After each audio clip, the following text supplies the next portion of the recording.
Ukraine में हाहाकार मचा है। जनवरी 2025 का महीना यूक्रेन के युद्ध के सबसे खतरनाक दिन साबित हो रहे हैं।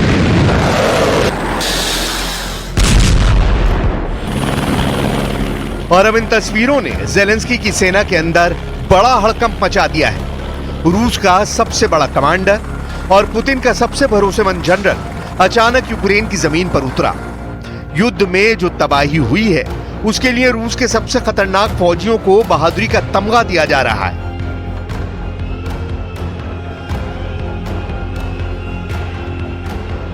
यह है chief of Russian general staff Valery Gerasimov.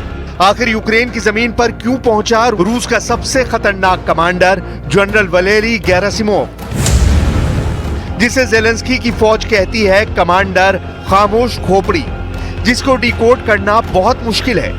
Ukraine का मानना है कि जनरल वलेरी गेरासिमोव का डोनेस्क में आना बताता है कि पुतिन की तरफ से बहुत बड़े हमले का सिग्नल मिल गया है। क्या पुतिन यूक्रेन पर अब तक का सबसे बड़ा हमला करने जा रहे हैं? कमांडर वलेरी का खौफ बहुत ज्यादा है।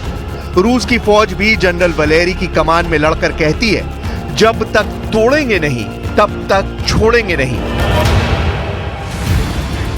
कमांडर वलेरी ने क्या फैसला किया? रूस की अटैक वाली स्ट्रैटेजी में क्या बदलाव हुआ? और डॉनबास से कुर्स्क तक अब पुतिन क्या करने जा रहे हैं? यह जनवरी के महीने में देखने को मिलने वाला है। इस बात की गारंटी कमांडर वलेरी का दौरा दे रहा है। 20 जनवरी की रात को रूस ने यूक्रेन के प्रोक्वास्क पर ऐसा हमला किया जिसने ज़ेलेंस्की की उम्मीदों की धज्जियां उड़ा दी जो उन्होंने अमेरिका से लगाई हुई हैं।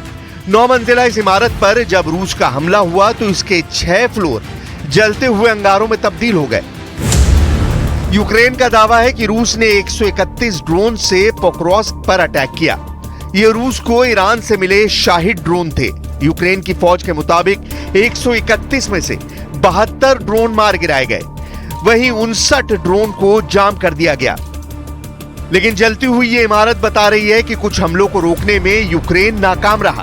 ज़ेलेंस्की की सेना पहले भी बड़े बड़े दावे करती रही है। हालांकि तस्वीरें बताती हैं कि यूक्रेन बुरी तरह पिट रहा है और पुतिन जल्द ही यूक्रेन के खिलाफ सबसे बड़े मिशन को मंजूरी देने वाले हैं।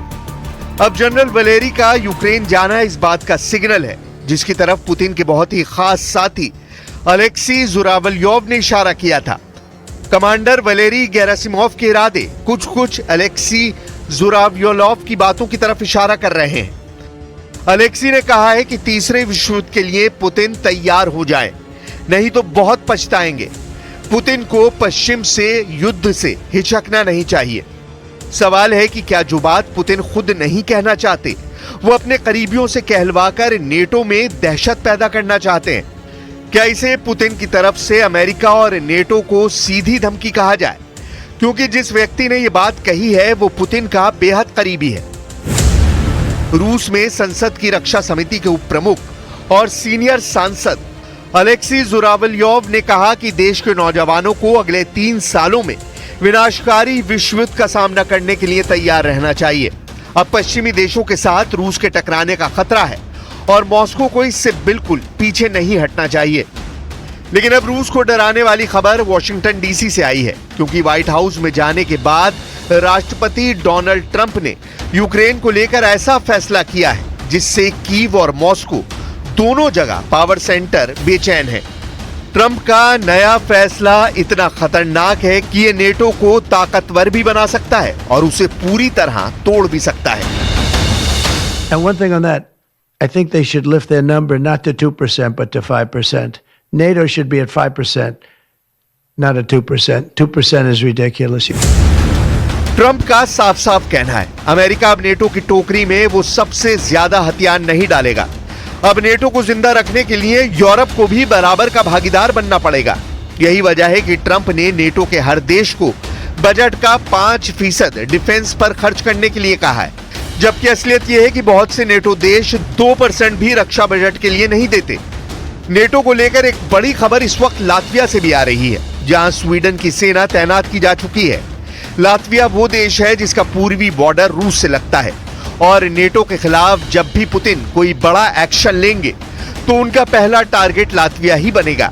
स्वीडन की सेना का यहां आना पुतिन के लिए गंभीर मैसेज है।